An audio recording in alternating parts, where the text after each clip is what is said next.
Hey, bro, what's wrong with you, dude? You knew what you were supposed to do. It's crazy because. All right, ready? Mom, how you doing? Welcome to Raw Perspective. Dang, I thought it was my turn. I'm sorry. I got it. Don't worry about it. I got it. All right, Excuse me. Welcome to Raw Perspective. Now you. Raw Perspective podcast. See, this is not a traditional podcast, as you can see. We definitely messed up on the intro. But today we have Ashley King. The beautiful Ashley King. Oh my goodness, like, we went to undergrad together. She was always such a beautiful soul. What undergrad y'all go to? What undergrad y'all go to? Bennett College. Oh, wow. Bennett. The Bennett College. The Bennett College. The Bennett College. You think that's an one of all-female only school? 2 all-women's HBCUs in the United States. Please get it right. Okay. Period. So, yes, undergrad for us was historically beautiful. Right? It was. It was cultural. It was everything. It was traditional. Everything. And I'm so glad that me and her met in undergrad while you trying to clown us. I wasn't even trying to clown y'all. I'm trying to okay. put it out there. You feel me? Oh, okay. HBCU pride. What are you talking about? But I do got a question though. What? So I got a question because I know y'all are bells, right? So I really want to know, how did that whole scenario play out for y'all? Like, was y'all at the school at the time when they said that y'all lost the accreditation and everything like that? Yes. We were both fresh women. Is that correct? That happened when we were fresh women. No, that happened when we were like sophomores, like first semester back. Oh my goodness. I remember. So long ago. Yeah, it was definitely emotionally taxing, like as a student, not knowing, you know, if your degree is going to count at the end of the day after putting work in. And then some people are like considering Bennett their home. They don't really have another home to go back to. They're building this sisterhood, and then somebody's just trying to come in and destroy all of the history that has been built for, you know, over 400 years. Definitely. So it's definitely disheartening to see and to worry about classes at the same time. It was really stressful.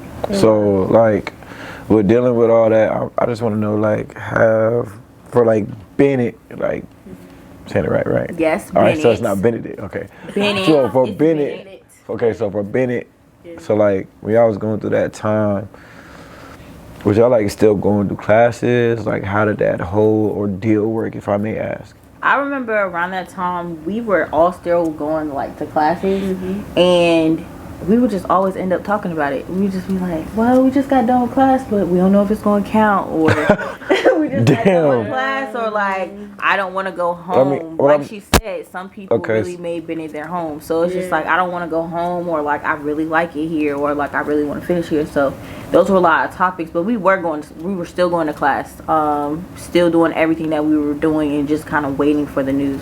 Okay. Yeah. So it's like, you feel me, like I had a friend that went there, you feel me, like she was telling me about, like, one thing I do like that y'all do have is like that big sister program. Like you're an incoming freshman and you got like a big sister, and like they nurse you in and everything like that. Like, do y'all still keep in contact with them by any chance? Yeah, so I have 2 little sisters, Aaliyah and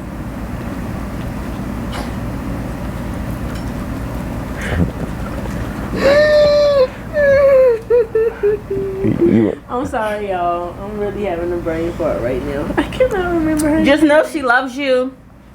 She loves Nakaya. Nakaya. What Nakaya? I love you, Nakaya Thompson. I love you so much. Shelby, North Carolina? No, I don't think so. Oh, that's my Nakaya. I like her. That's the Shout homie, out to bro. Shelby, North Carolina. Shout out to my nigga Kaya, bro. Okay, Shelby. But yeah, so like I do like that program that y'all do have with that, and it's just like when they was telling y'all that, I know like a lot of students did transfer and stuff like that. So I was like wondering, like, was y'all credits transferring over and everything like that? Because I'm just like, a lot of those girls, I can't lie, they went to A&T, and A&T, you know how they get down. Like, me and my Belle sister, we go to A&T now, and Aggie Pride. So like, I teach there. Now we're in a master's program for English and African American literature at A&T. So the only one in the world. Period. The only one in the world, and we love it. But big ass HBCU. Yes. Shit big as fuck. So the guy. But definitely, they really took the Bells in that did transfer. So I think they made it easier but it wasn't such a big headache because they kind of knew what we were going through over there. So the girls that did make that big move to say, okay, like, I don't know what's going on right here, I may love Bennett or they may not like Bennett so much, but their personal decision was to leave, and a lot of them did go to A&T, and I know A&T like welcomed them with open arms, and I know for some of them it was the best decision for them, and then the ones who stayed at Bennett, that was the best decision for us. Me and her graduated from Bennett in May 2022 this year, so that was a great time. I cried. She cried. Congratulations. Thank you. And now we're in the master's program at A&T. Okay. You know, we went straight for it. Extremely proud of y'all for that. All right. No breaks. But after all that, my girl right here, like, she's a boss, okay? She's a boss. She is also an author. And so I want you to tell the world more about your book, because I definitely want you to get more exposure. You deserve that. You're a queen. Thank you. You know, I love you. So it's just like, I really want you to tell the world, like, one, why did you even write the book? Two, how did you even get, like, this inclination, or even know to research the information that you did to make it as successful with publishing and everything like that? You know, just put people on. Okay. So, it all started in the fall of 2021 when I studied abroad in Rome, Italy. I was one of only 2 black women in the program, and it was about 35 students. So I knew that my experience was going to be unique, especially because the other black girl was a Oreo, some people call it, black on the outside, white on the inside. Okay. And she went to a PWI, so I knew like I was really the only HBCU representative, and people already considered me like a minority. So I'm like, let me write about my experience, so when I come back I can encourage people, to let them know, hey, if I can do it, you can do it, and also to let you know what to expect, like, realistically. So first I started off just journaling my day-to-day, and I would share it with a couple of people that were close to me, and they said, hey, you know what, you should just make a blog and just post them, you know, every day.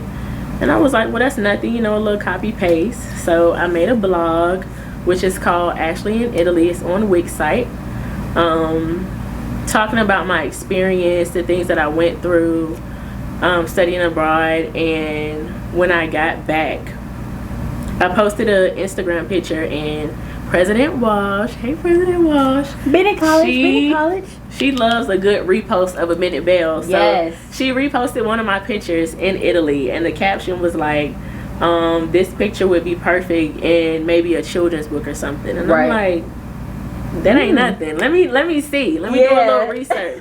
So as an English major, I'm looking up, you know, what goes into a children's book, how many pages does it need to be, how many words per page, you know, things like that.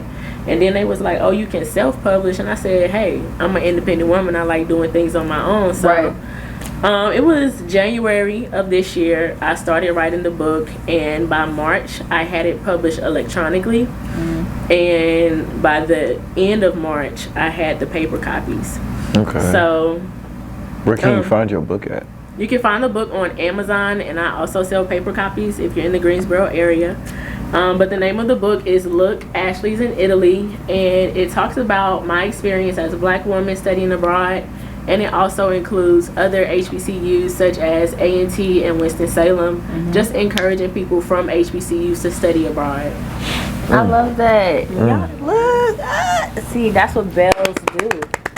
Period. Like that's like what that. bells do. Like that. I mean, now we're at what, Bell Aggie Bells. Aggie Bells. Yeah, so I love that. I love that you even like did that. That inspires me. I've always wanted to write a book, but like when you wrote your book, put it out there, I was like, dang, this is something I really want to do. But it's like, not saying I haven't had the guts to do it. It's more so like I have so many ideas that it's like, what am I going to do first? Like, what am I going to put out first? Well, but did you have I love that for you. What were you going to say? Did you have any like guidance with that? Like, did like any of your like Bell counselors or anything help you with that? Let's see. No, I don't think so. I really didn't reach out to anyone because it was a thing that I was just doing just to do, almost like a little hobby or something. So I really didn't take it seriously at first. And the website that I went on to publish it, Amazon, it's called KDP, so Kindle Direct Publishing.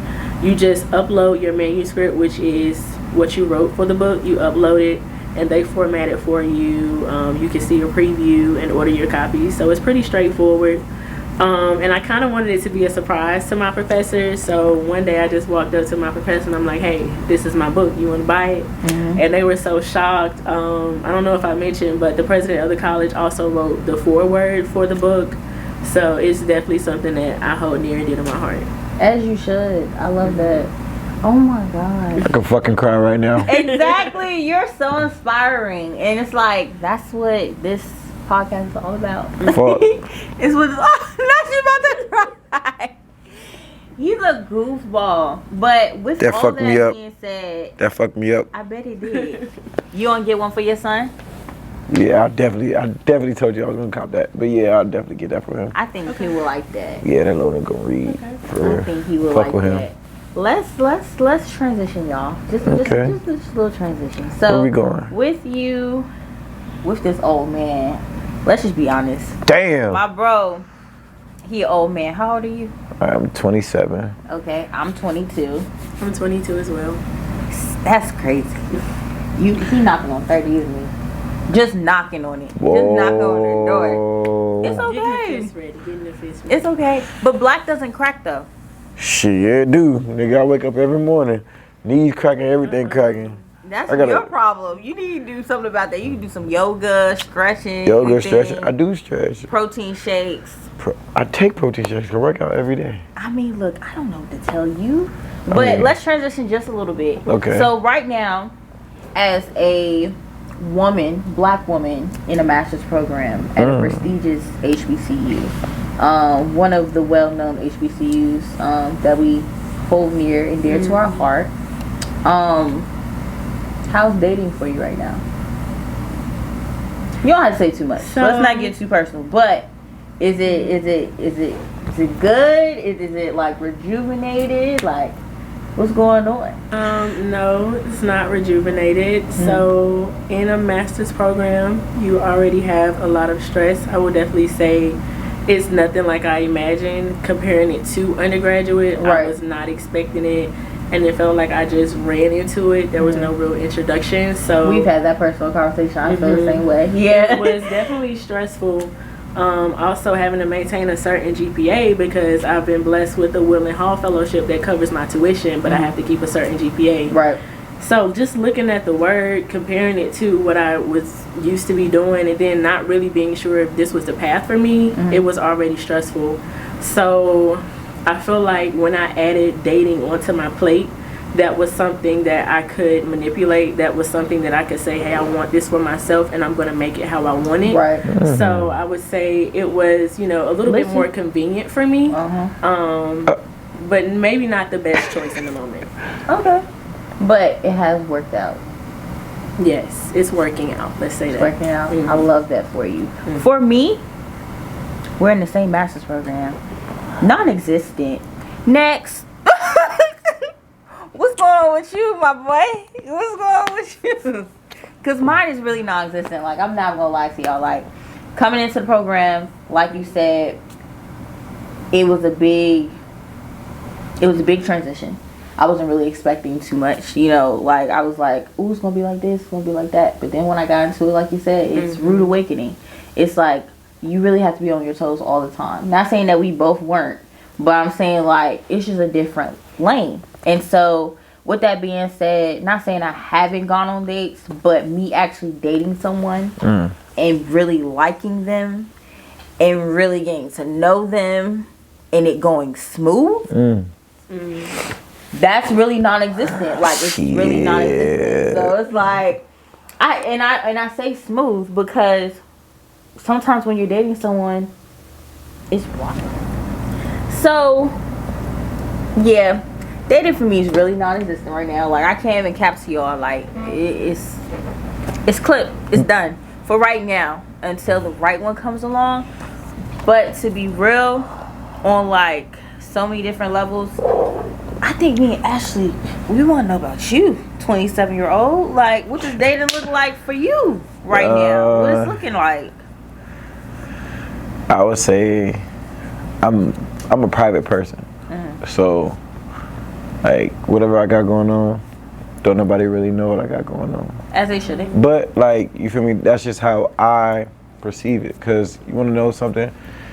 I've been to 7 weddings, and I've actually paid attention to them. And so, the recent wedding that I went to back, I'll say like a year ago, was something that I really learned was when I was talking to my uncle. Shout out to Vic. He told me straight up. He said how it really worked was that it was just them two. It wasn't no friends, it wasn't no mama, it wasn't no auntie, it wasn't no boys. It was just them two. Like, all the problems that they talked about, it was just them two. So that's what I learned from it, and that's why I was like, I'm a private person. But it's like, you feel me? When you were 23, were you a private person? Hell no. Now, yeah. Hell no. Like when I was your age, I had like a little shawty or whatever, right?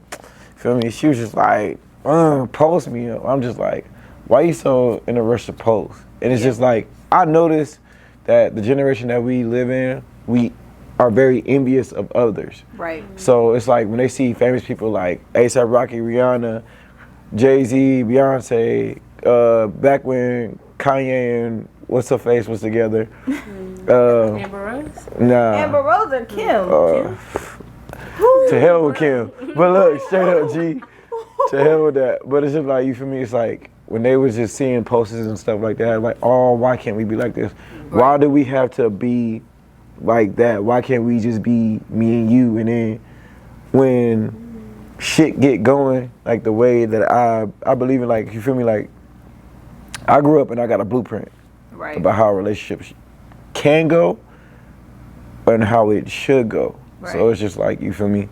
It's like, when I say like how a relationship can go, that means like, boom, you may not have that person that automatically is compatible for you, or that automatically, like, you know, compromises everything with you or talk to you and like really hits you where you need to be hit at and like really gets you like that. So you got to understand that you may have to take some sacrifices in those months and those years and those times of talking to actually get to the promised land of where you're supposed to be at. But it's just like, you feel me? It's a place where it should go. So it's just like, you feel me? It shouldn't be a certain way. It shouldn't be like a certain thing. Like, one thing that my mom has always stressed to me is that love doesn't hurt. Love is not supposed to hurt. And love is not supposed to be something that's used loosely. And love is not something that's supposed to be used in a way to get over on somebody. I got a question though. Yes. I understand the concept of love not hurting, but let's be real. If you're married to somebody or in a boyfriend, girlfriend, girl, guy relationship, and it's a committed relationship, right?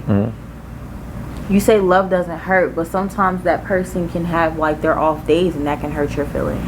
Okay. Or someone can make a mistake. We're not perfect, right? Correct. So we're gonna have that moment where I'm like, you hurt my feelings. You hurt my feelings. Okay. But what I'm saying is that as my partner, if I'm loving you the way I'm supposed to be loving you, right, you should never feel like, oh, he loves me less this day. Like, regardless if I'm having if it's a down day. Even if it's a down day, like, you feel me? Like, I'm no perfect man. Like, I've been, like I told you before, like I've been a dog. I've been a dog, but I've also been a good man to many women. And it's just like, sometimes I get taken advantage of. But I can't change the type of man that I am, and I'm not going to change the way that I view women, and I can't hold another person's mistake on your head. I cannot hurt another woman because another woman hurt me. And that's something like I've always carried on. I'm just like, you know, with being with somebody, you gotta trust them, you gotta build with them, you gotta do certain things. That's why it's a whole point of a talking stage, a dating stage, and a we're together stage. But as a man, what is a talking stage? Ooh, that's what you want to know? Okay. What is Ashley! I like that. Okay. She put that pinky toe in there. I had one. Okay, so let's define a talking stage. So a talking stage is me and you are talking. Say for instance, me and you was having a conversation, and like, you know, I got your number, boom, whatever. Yeah. We kicking it, we hanging out, and like, you know, I'm taking you on dates. So if I'm taking you on dates and we're getting to know each other, not exclusively without sex. We're not having sex. We're not fucking. We're not sucking. We're not doing nothing. Like you're not. I'm I not feel like eating a lot you. of I'm not guys doing that. misconstrue that though. They have to fuck. Is Yeah. there an expectation of commitment in a talking stage? I mean, That's a good and question. the expectation of commitment. It's. I think that goes upon the conversation that you and your partner have. So, say for instance, if y'all talking, you should be like, "Hey, yo, bro, like, for me, I'm really getting to know you. You really cool. I'm talking to you. I just would respect it if you did not talk to anybody. Yeah. Then it's just like, okay, cool. Like, all right, I feel like I that's could put a that in mutual respect. understanding. Yeah, it's just like anything. Like if you was doing something in between that time, this would be a now stage to tell me like, okay, I had sex with somebody while we was talking. Right. Like that is the moment where you need to be, all right, I'm gonna come clean. I'm gonna just like, you feel me? And then it's just like, okay, like that's when y'all should talk it out. And that's when like y'all should be like, okay, cool. It shouldn't be no hard feelings because y'all talking. Yeah. But then again, it's just like, let that person know because just in case y'all end up having sex or anything like that, usually that's just a safety for the other person. So it's just like, boom, okay, so if you have sex with this person here, okay, I'm gonna need you, regardless of what it is, I'm gonna need you to get tested and then boom. And then like, even though you use condom, go get tested. Regardless of what it is, you be like, okay, I'm gonna get tested too, just so you know, like I'm clean, y'all both have a clean record. Cause, yeah. I believe in that. Like, if you're gonna really start committing to somebody, I do believe that y'all should do a clinic date. I'm not gonna lie. Y'all should have a clinic date. A clinic date? Yes. It shouldn't even sound bad because you just want to make sure you're not naive. You've been with somebody before me or however many people. Facts. And I've been with somebody before you, however many people, blah, blah, blah. It shouldn't matter because now we want to commit, see where it goes, do our thing, right? So we have a clinic date. We can both go get tested, make an appointment the same day. And then after that, go get some lunch. I think, well, go get some dinner. For me personally, I'm not knocking how you do the clinic date. No, it's an idea. It's an idea. It is an idea for anyone. But I'm saying like in those type of like settings, those are like private. I think you should do that on your own time. You and can do that also do. I'm not saying that because I have to do that when I'm talking to someone. They can definitely go on their own time. I have no problem with that, and I could definitely go on my own time. Yeah, but just like I would just rather you tell me, okay, I'm going. Okay, so Tuesday I'm gonna get tested. I'm getting tested. I'm getting a blood test and I'm getting a urine test. But what if a person HIV, is just syphilis, open all that, and boom. just like, let's just go. What if a girl really said that to you? If a girl would be like, let's just go, I'm like, cool. So you're not gonna hit her with it should be a private thing. If she's I'm gonna really be like, just that's trying cool. to be open and honest with you, it's I mean that's cool, but I'm saying like, okay, you should have. I'm just like, as you got to think about it, like the level of comfort. If y'all are just starting, y'all just talking, like that's kind of weird. You just bringing I feel like it just depends on like you person. just kind of bringing it up out of nowhere. I'm just like, you got something. Nah, I mean, or you could always think about, ooh, damn, she got something, or ooh, damn, he got some, or whatever. But I don't know if y'all start off open and honest. I mean, and she literally is just like, let's just do it. Let's just go and see.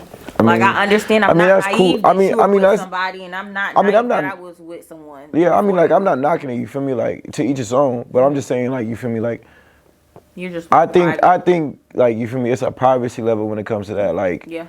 I ain't got no problem with getting tested in front of you. I'm just like, that's nothing. I know I'm gonna pass fine colors. Like, no, I'm negative for everything. So it's just like, you feel me? I ain't worried about that. But it's just like, you feel me? What if you in that room and then okay, y'all want to do a clinic date? You come out negative and that other person come out positive. You can be like, what the fuck? At least now that other person knows. But now shit. you need to go get your antibiotics. Get that under. I'm not judging you though. But that, I mean, it's not like you got that from me. Yeah, but still, then again, that's gonna fuck up the whole vibe, high key. Like, that's gonna blow. Feel like that'll blow the mission. I'll be like, damn, bro, that big got the fucking club. If they find out in private, you find out in private. If they end up having something, do you? Okay, then that's my question to you. Hold on, wait. If they find out they got something privately, right? Y'all Facts. both separately do this clinic thing, right? Just check and see on stuff. They find out they got something. Are they obligated to tell you? Are they obligated? Are they obligated to tell you that I'm going to the fucking doctor right now to go get some antibiotics. Are they obligated to tell you since it's so, if in your eyes it's private, right? I mean, so if it's private and, you know, we're at that stage of where we're just like, okay, like, I want to enjoy you. Like, I want to have sex with you. Like, I want to turn you on. I want to do all these things to you. Okay, so we having that sex conversation. Like, ooh, like, we getting hot and ready. And then it's just like, okay, so you trust me enough to lay down with me. And nowadays, a lot of people do not use condoms. And most people are fucking raw now. So They've been fucking raw since the 80s. yeah, freak That's me. not cap.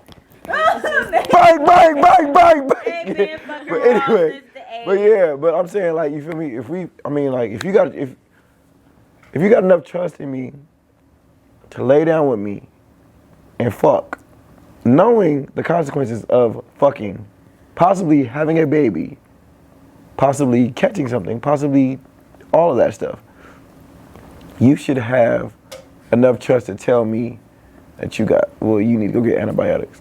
Well, boom. Then that's my question to you. You can set all this right. Yeah. I'm comfortable enough to have sex with you, possibly have a baby, trading fluids, doing Trading crazy fluids things. is crazy, bro.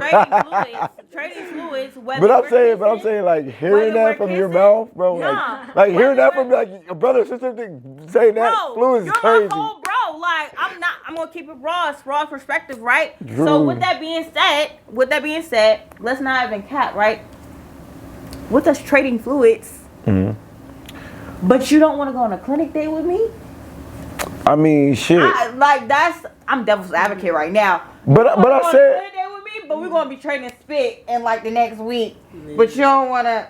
You just didn't want to go with me. But I'm saying, I told you I don't knock it. Like, if you want me to go, I'll go. Like, I ain't tripping. Like, my thing is my love language is quality time.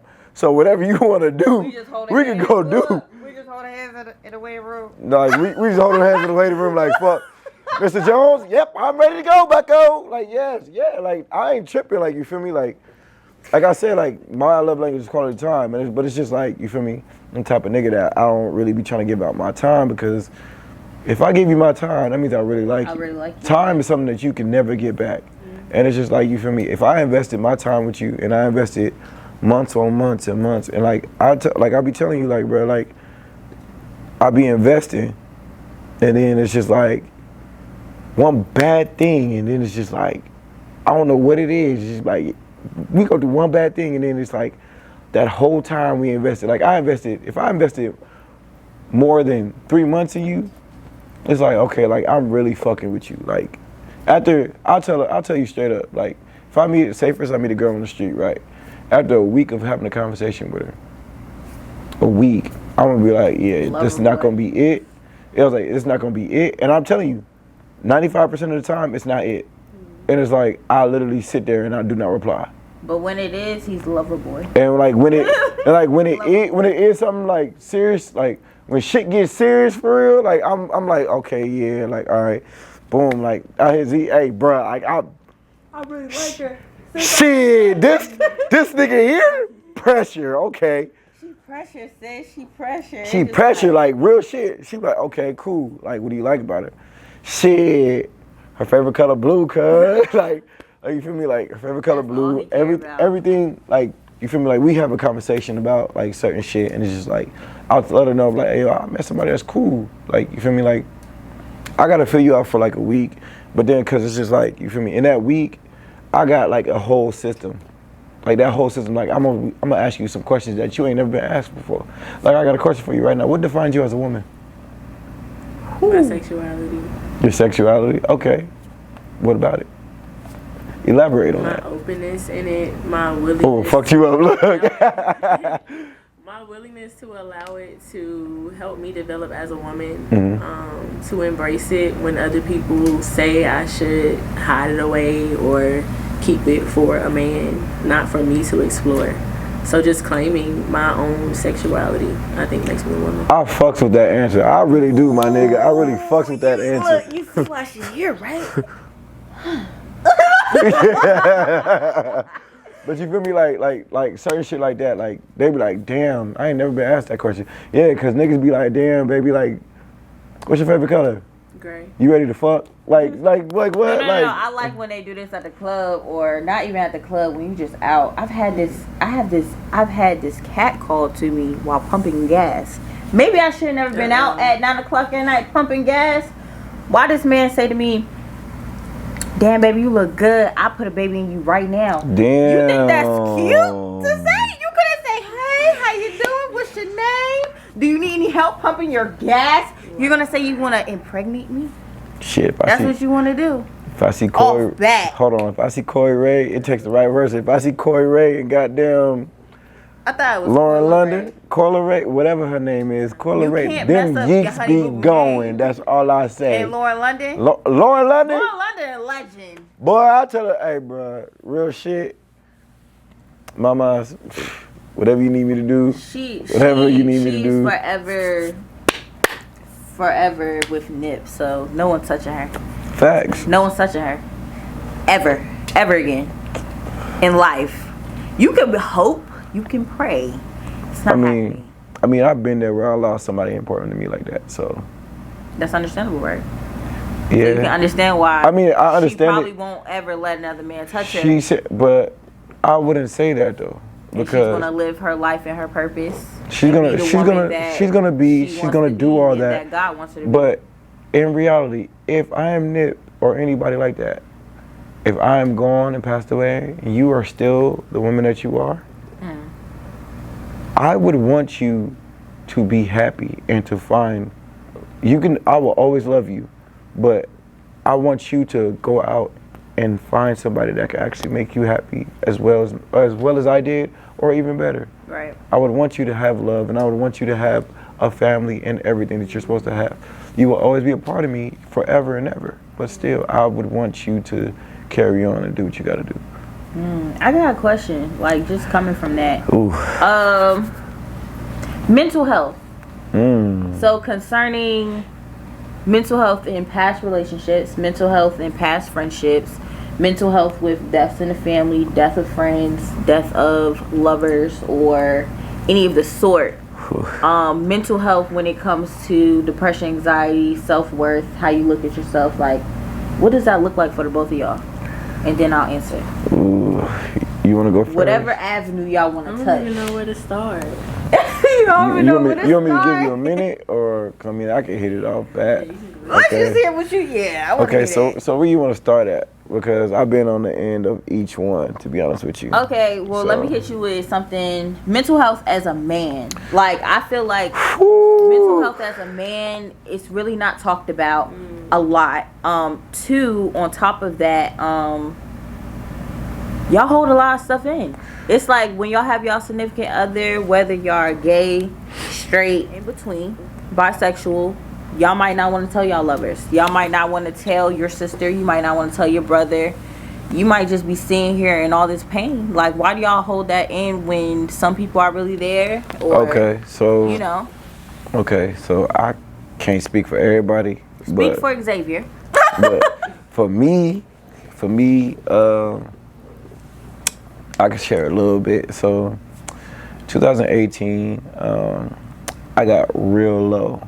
Like, when I say like I got low, it was like my second year out in North Carolina. I just moved from California to North Carolina, and like, I ain't got no family. It's just me. It's just me, school, my whip, and my apartment at the time. It was just like, I don't know, bro. Like, you feel me? Like, I left my mom, and I left my shawty at the time. Like, I left all them back at the crib, and it's just like, shit after shit just kept happening. Like, me and shawty was just arguing and shit, and it was just like, the real reason why we was arguing is because I'm not like this. Like, I could not, like, great girl. Like, don't get me wrong, great girl, cool as fuck. Like, you can't miss it. But it's just like, you feel me? You couldn't communicate. It's not even about communication. Or it wasn't communication. It was distance. Like, seeing like your significant other, and then like being 3,942 miles exactly away from each other. How does he know that? Because when I'm not even. She used to live in Westwood. You feel me? So she used to live in Westwood, and like I took off from Westwood. Like, where I left Westwood. I stopped by my mom's house. Then I left my mom's house and I came to North Carolina. Oh, so you drove over here? Yeah, that's how I know it's 300. That doesn't even it's 3,942 This man miles. gonna tell me a couple days ago he drove to New Orleans and drove back. He one of them. He one of one because that's 17 hours. When have you ever in life heard of? But it's just like, bro, you gotta do that shit for the experience. You feel me? Cause like, you feel me? You gotta understand, like, you young, like, you gotta do shit for like experience. And it's just like, boom. Yeah. I can say like, bro, like I drove to Cali all the way to North Carolina, nigga. Like, I changed my whole life. Yeah. But like, yeah, you feel me? Like, I would say that shit hurts because it's just like, no cap, like, I was in love with her. Like, crazy about the girl. Like, promise you, like, we would get in arguments. I might sound like a bitch right now, but like, we would get in arguments, and it's just like, I'll be in a dorm room, and like, at the time, like, our FaceTime wasn't like, you know, school Wi-Fi, shit ass. Yeah. So niggas had to download Zoom, niggas had to download all that shit, and like, we was like FaceTiming off that shit, cause like, it wouldn't work on our phones. Mm-hmm. So boom, I'm on the phone with her, and she was like, I remember this one time she got mad at me. She was like, "Oh, I'm hanging up." She's like, "I'm hanging up." She's closed the laptop. Boom, hung up on me. Mm-hmm. Bro, I'm in the goddamn. Shout out to my nigga Jeremy. I'm in the room. I'm crying. I'm just like, God, like, y'all don't get it. Like, it's hard. Bro came in. He said, "Bro, what the problem is, bro?" And I'm just like, bro, like, bro, I just got into it with my girl, bro. And he's just like, bro, come on, bro. Let's go smoke, like, do something, bro. Like, we gotta relieve you. I'm just like, bro, like, and like, you feel me? Like, him as my roommate, him talking to me, telling me, like, bro, like, shit gonna be straight, like, everything like that. Like, that shit helped me. Mm-hmm. When did you transition to the man that you are today? Like, 26. When you're able, 26? 26. That was a year ago. That's scary. No, wait. I'm lying. 25. That was 2 years ago. That's still scary. No, it's not. Okay, well, okay, how about this? When did you notice that you needed to change? Like, you need to learn how to communicate, learn how to be 17. a little bit more vulnerable. But it tapped in at 25? You tapped in at 25? I really tapped in at 25. So, 17, I lost a significantly dear person to me. Mm-hmm. Unfortunately, things on one end wasn't okay. Yeah. And this is why, like, you feel me? Like, I'm big on trying to help people. But like, when I tell you, like, if you're going through something, like, call me, let me know. Yeah. Yeah, he's real big on that. He does not like to see me cry at all. I lost her to suicide. Mm-hmm. So that changed my life and perspective.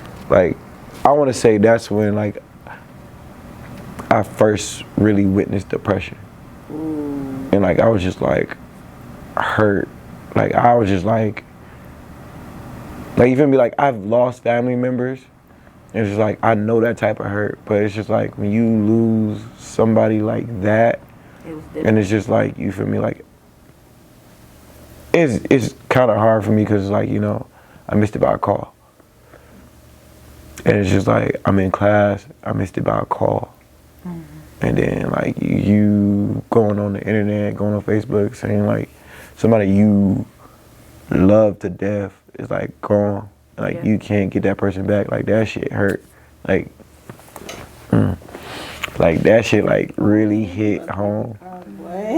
Like, when I say, like, it hit home, it's just like, you feel me? Like, you walking around campus and, like, you expecting to see that person. You never get to see them again.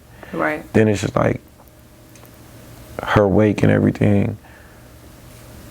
Seeing, like, her parents up there crying, like, me and my homegirl Natalie and Rashonda, we was, like, really, like, close to her. And, like, that shit, out of everybody, like, in the school, everybody knew, like, we was, like, the mob. Together, and, like, we was just, like, glue. Like, everybody knew, like, that was, you feel me, them my niggas, like, for real. And it was just, like, that shit. Like, when I lost her, bro, like, I was just, like,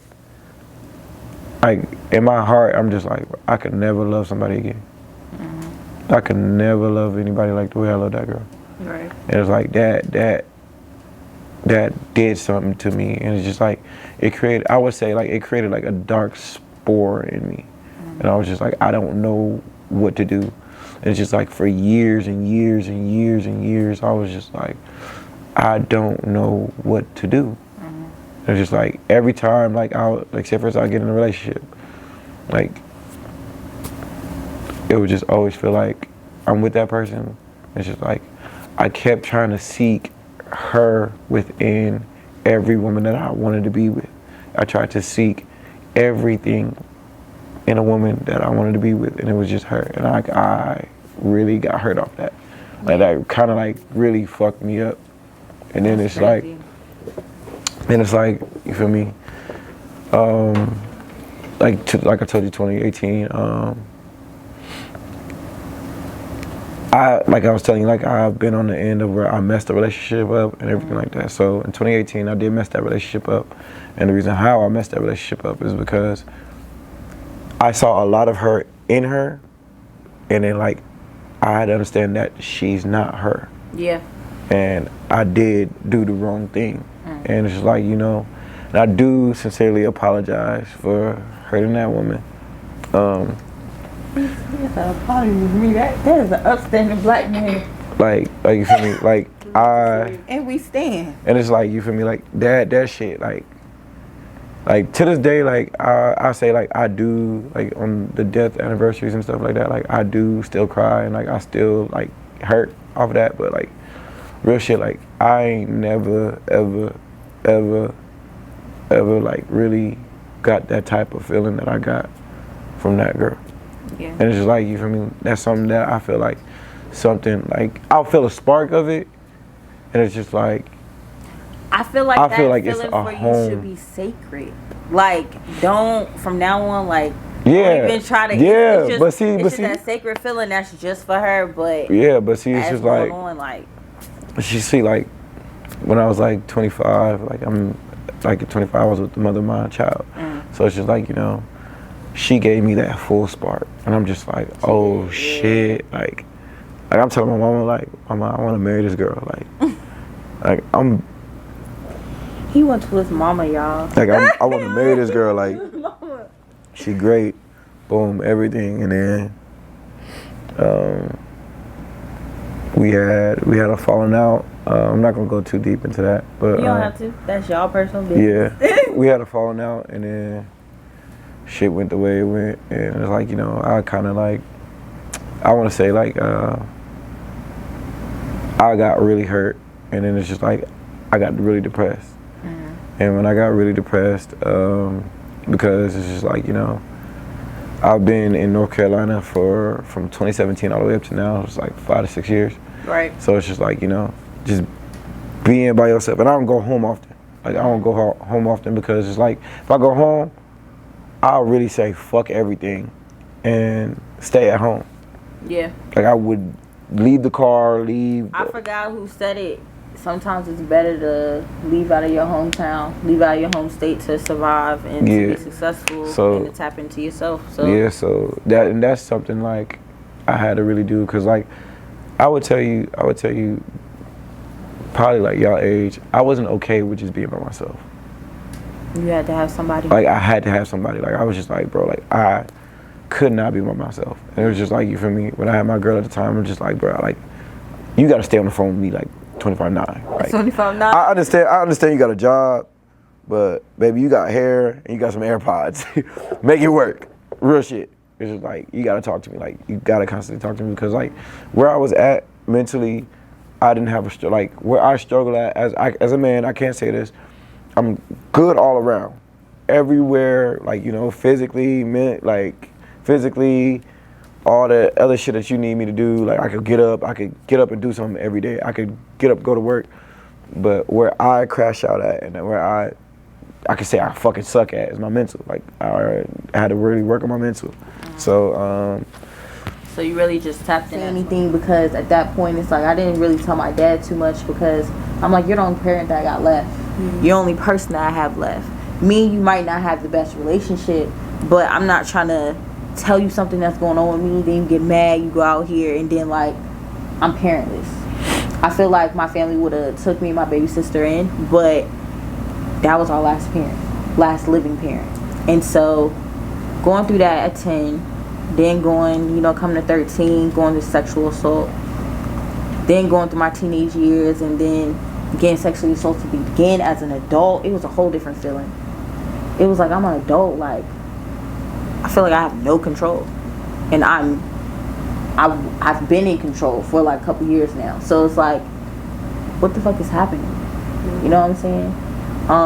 So just hearing you, you're very strong. You know what I'm saying? Just hearing you say that, like, I've been through that too.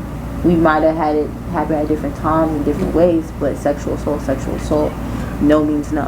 If I'm saying no, if I'm saying I'm not with it, if I'm not saying, if my body language is just, let's not even do that. So just wrapping that around, and then also coming to friendships. I've been hurt in friendships as well. Like, I had to take off my glasses because I really don't even want to look at y'all right now. But basically, like with friendships, to keep it like real short, because I definitely respect y'all time and everything like that. I've been done really wrong, and then I've done my wrong, and they haven't understood me, or maybe I didn't understand something. 9 times out of 10, it was a lot of miscommunications that have ended friendships for me. Miscommunications, or other people talking about me, so then it gets to people that I think know me well, that I think love me, that I think respect me or know me better than what they hear. That has ended friendships for me as well. Or just people not understanding, or not even, you don't have to understand, not empathizing that she's different. I didn't go through what she went through. She didn't go through what I've gone through, but she's been there for me. Because I'm the type of friend that you can call me day or night, I'm gonna be there. X knows. Like, sis, this shit is not going well. I'm there. You know what I'm saying? It's even been for my friends with money. How much you need? If I got it, you got it. You said 200. All right, cool. I'm not even thinking about you paying me back. You said you needed it. You know what I'm saying? Like, you said you need for a bill. Something bad happened tonight. You out with your other friends, and I done told you about them. But you out with your other friends, something went wrong. You call me, and I'm like, yo, I'm about to pull up. I'm about to come get you. You know what I'm saying? Like, I'm that type of friend. You need anything, I'm there. You want to vent, I'm there. You need money, I'm there. That doesn't mean anything to me. I know everything in this world is pretty much temporary. The body that we're in is temporary. Yeah. You know what I'm saying? We're all going to die one day. That's unfortunate, but that's just how the circle and cycle of life goes. And so just spinning it back to when I was 10 years old, it was a big reality for me to know that I could be here today but gone tomorrow. It hit different because that was my own mom. That was my best friend. You know what I'm saying? So just knowing that I could be here today but gone tomorrow, that's when it hit me like, this shit is all temporary. It's temporary as fuck. And so with that being said, that's a lot to take in. Then with friendships not going right, or just things just not going right, or me feeling like alone. I could feel alone in the room. And I'm here with all y'all. I can just feel alone. And so concerning my mental health when it comes to friendships, or I'm not going to talk about relationships. That might be on a different episode. But concerning friendships and just, sexual assault and just me being me. Right now, and a few times before, you said you've had the experience of going through that alone and realizing that you can be alone. Imagine going through that since I was 10. I'm 22 now. So every point of the year for me, for the past, how many years is that? 10 to 22? Was that like 12 years? Mm-hmm. 12 years? Yeah. For 12 years now, that's crazy. I sound old. For 12 years now, at some point in the year, I don't know what it is, I'll go through this moment in time when I'm alone. It might not because it's my doing.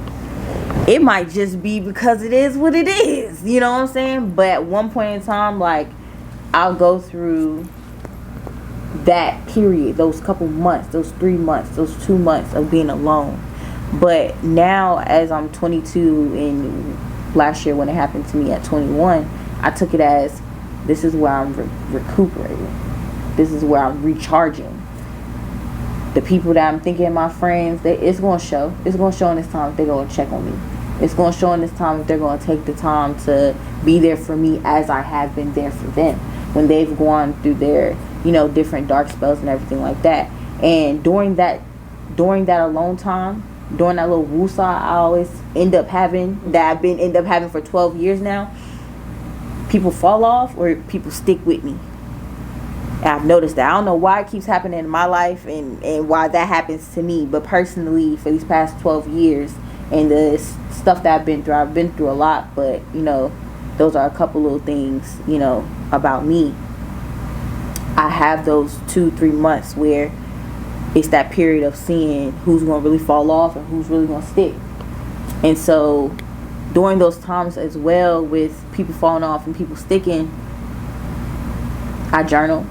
I have been in therapy for years now. I have not been in therapy, so I definitely understand when you said it didn't work. I definitely understand when you said she didn't look like me. It wasn't relatable. It didn't work. You know what I'm saying?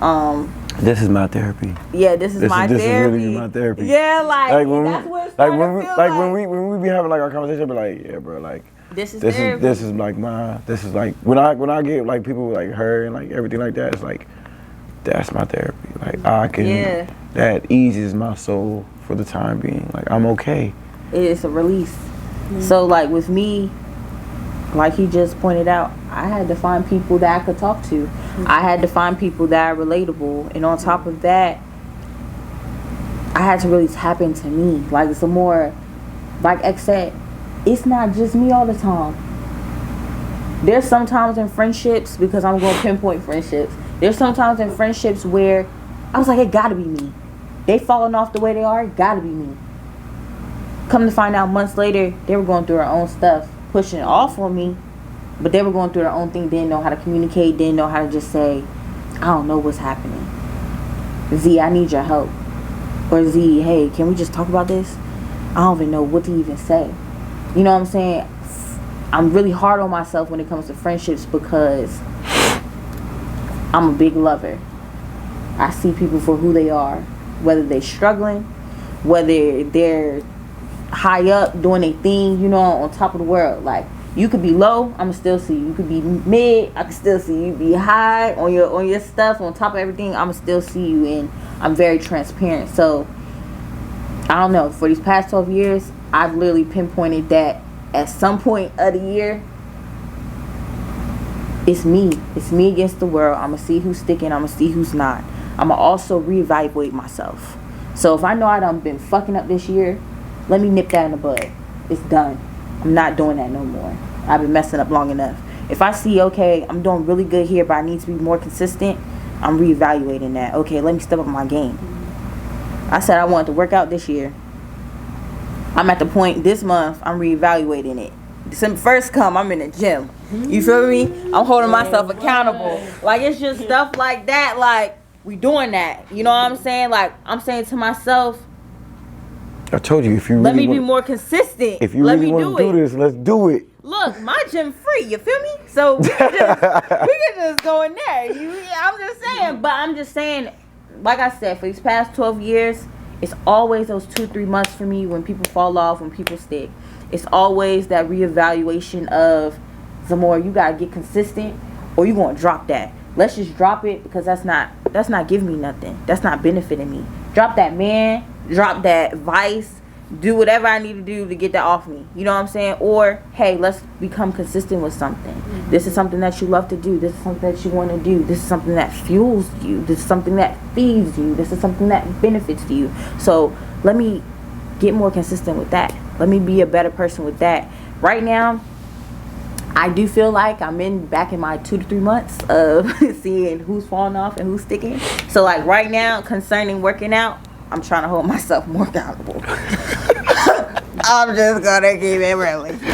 Oh God. I'm trying to hold myself more accountable. I'll say for that homecoming season, I ain't work out like that for real. But I mean that too. But also for working out, I'm trying to hold myself more accountable journaling, being around more like-minded people. Also on top of that, feeding myself spiritually, emotionally, mentally.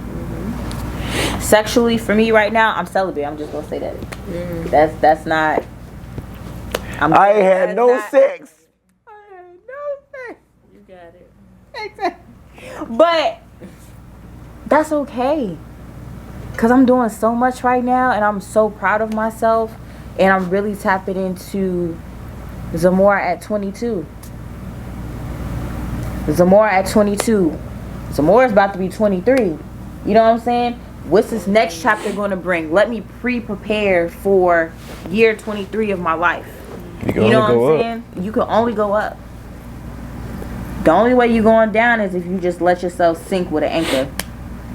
Just go keep it real. That's real spill though. You let yourself keep. That's all you're going to do.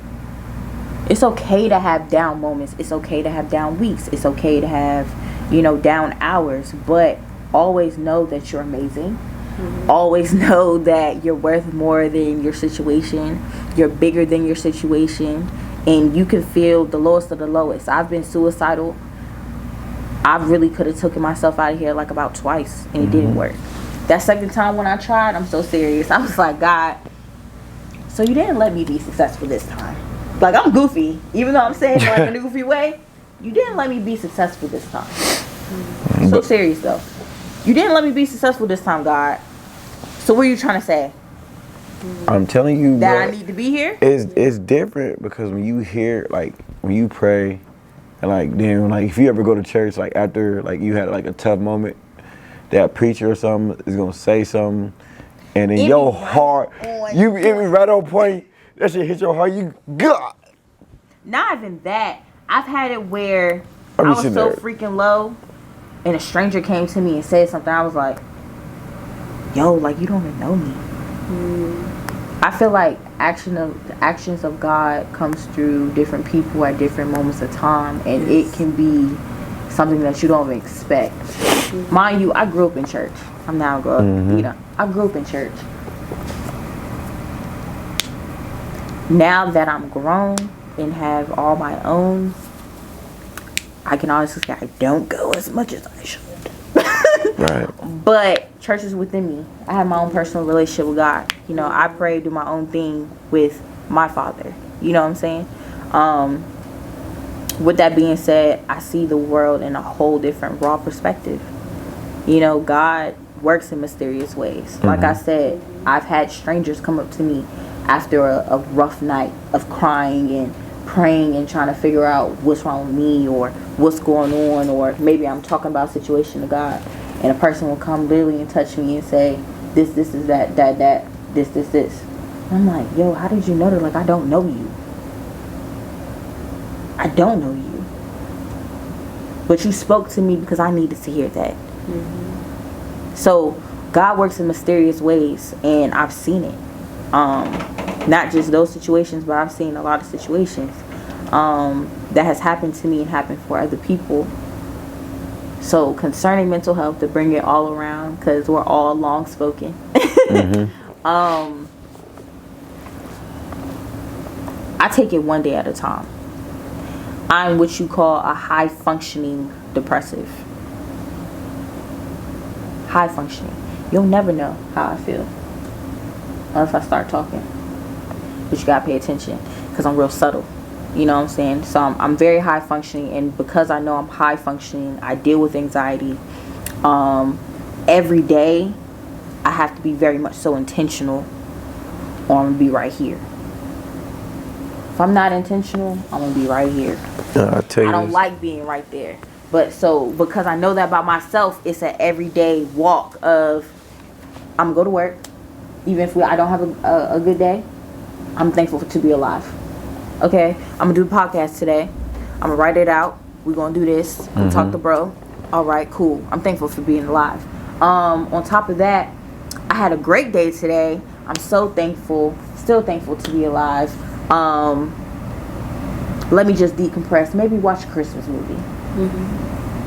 Very much so intentional about what I'm doing all the time. Granted, I'm not perfect, so of course I'm going to make mistakes. Sometimes I'm going to miss my mark, and it's just me reminding myself that I'm not perfect, but it's okay. If no one else is there for you some more, it's okay. If no one else is talking to you and comforting you or seeing who you are, it's okay. You know, if you don't feel like you have the support, Ashley, it's okay. Support yourself. That's fine, because everything that you're doing right now is going to pay off. You know what I'm saying? Like, you're going to be okay. That book is going to be $1 million book. The next one, this one, whatever, how many you want to write. You know what I'm saying? It's okay to speak your mind and to do your thing. You feel me? Like, who gonna check you? Who? Nobody. Exactly. You know what I'm saying? Like, I'm just saying all that just to say. But I do have a question for you. What is a woman's decompressing? It depends on the woman. So for yourself? For myself, speaking for me, because I can't speak for every woman in the world. You know, some women decompress by masturbating. Some women decompress by shopping. Some women decompress by praying. Some women decompress by journaling. You never know. It just depends on the person. Me at 22 right now, I can only speak for me at 22. Zamora at 22. Me decompressing right now is journaling. Me decompressing right now is binge watching a show that I find interesting. Okay. How long would you say you would decompress for? It depends. I could decompress for a day, couple hours, 2 days, 3 days. If I'm not doing nothing, it might be a whole day. It might be a whole day of me watching the show. I can't even lie. What about you? Working out, something. I'm thinking about it, and the stuff that Zamora was mentioning at the beginning, those are good things to decompress, but I think that I incorporated so much into my daily routine that it's not necessarily decompressing. It's just a thing like, I know this is going to make me feel good, or I know I'm going to like it, so I do it. So Okay. I'm not sure.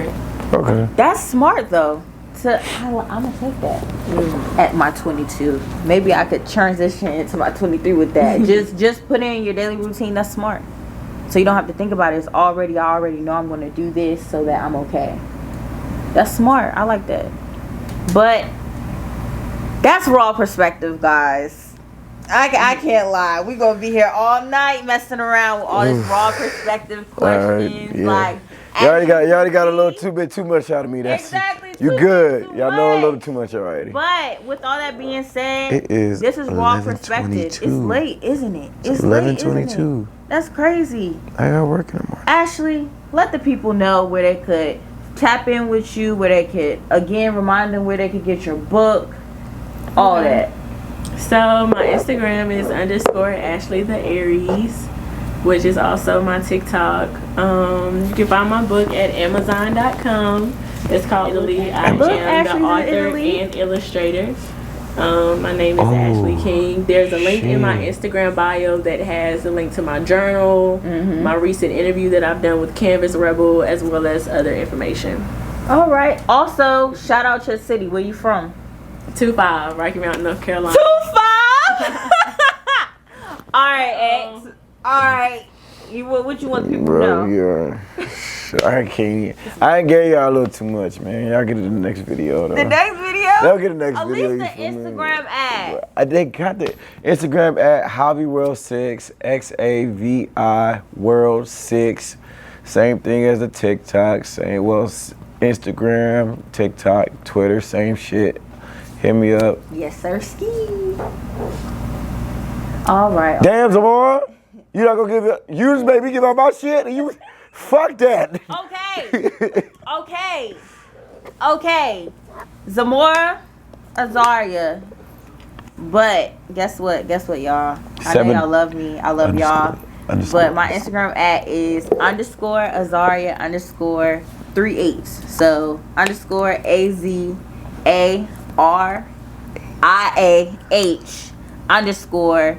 _888. And that's my Instagram. I hope y'all follow me. Y'all could definitely DM me and ask any questions. But also follow the podcast. It's also in my bio. I don't remember how I put it yet, but it's gonna be in the bio of this YouTube this first well, this second is a part 2, because this is definitely part 2. It's going to be in the bio below, so definitely follow all of us. Also follow the podcast Instagram, and we love y'all. I hope that you enjoyed this episode of Raw Perspective, and we out.